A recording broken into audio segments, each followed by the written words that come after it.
शहरातील BUN रायसोनी विद्यालयात अखिल भारतीय जिल्हास्तरीय विज्ञान मेळाव्याचे आयोजन करण्यात आलं होतं। स्वच्छ भारत, विज्ञान व तसेच तंत्रज्ञानाची भूमिका, शक्यता व आव्हाने या विषयावर हा मेळावा झाला असून जिल्ह्यातील 14 विद्यार्थ्यांनी या विषयावर आपली मते मांडली आहे।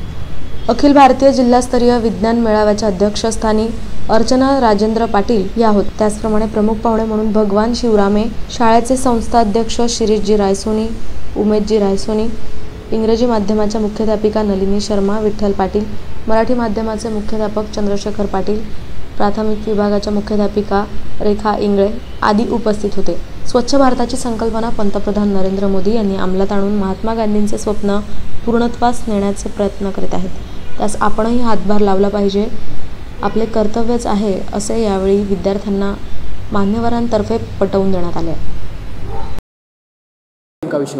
विषय होता भारत स्वच्छता अभियान, संकल्प करावयाची उपाययोजना, त्यात असलेल्या तंत्रसाधनांचा समावेश। सर्वात महत्त्वाचं असं की हे विज्ञान प्रदर्शन नसून हा एक जिल्हास्तरीय विज्ञान मेळावा होता, जो शिक्षण विभाग, जिल्हा परिषद, माध्यमिक यांनी आपल्याकडे आयोजित केलेला होता।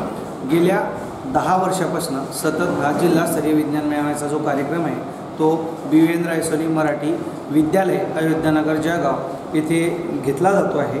यावर्षी तालुका स्तरावरचाही जो काही विज्ञान मेळावा होता तो आपल्याकडेच घेतला गेला। आदरणीय पठाण साहेब आणि बिराडे साहेब हे त्या कार्यक्रमाला उपस्थित होते। आजही सकाळी धाडी साहेब हे कार्यक्रमाला उपस्थित होते। देवीदास महाजन साहेब त्यांनी येण्याचं आम्हाला प्रॉमिस केलेलं आहे। बक्षीस समारंभापर्यंत ते कार्यक्रमाला पोहोचणार। थीम काय होती याची? विद्यार्थ्यांना तंत्रज्ञानाच्या साहाय्याने भारत जी काही दुर्गंधी आहे, अस्वच्छता आहे, ती तंत्रज्ञानाच्या साहाय्याने आपण कशा पद्धतीने दूर करू शकतो। उदाहरणार्थ घनकचरा, त्यात असलेला प्लॅस्टिकचा कचरा।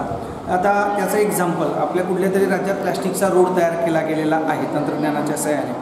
मग तसं काही विद्यार्थ्यांनी सांगितलं की प्लॅस्टिकच्या साहाय्याने नुसतं रस्ताच नाही तर आपण छोटे छोटी घरं देखील तयार करू शकतो, ज्याचे इफेक्ट एव्हरलास्टिंग असतील, ते पूर्णपणे पाऊस रोधक असतील आणि जास्त दिवस टिकणारे असतील। अशाच प्रकारे कुठल्याही प्रकारे प्रदूषण न होता कमीत कमी पर्यावरणाचा ऱ्हास होऊन कमीत कमी तो आपण थांबवू शकत नाही सर, असं काही विद्यार्थ्यांचं म्हणणं होतं। तर त्यातल्या त्यात तो कमी कसा होईल आणि त्यासाठी तंत्रज्ञानाचा योग्य वापर कसा होईल यासाठी विद्यार्थ्यांनी इथे अनेक प्रकारचे चार्ट्स वगैरे दाखवून आपली मतं मांडली। ठीक आहे।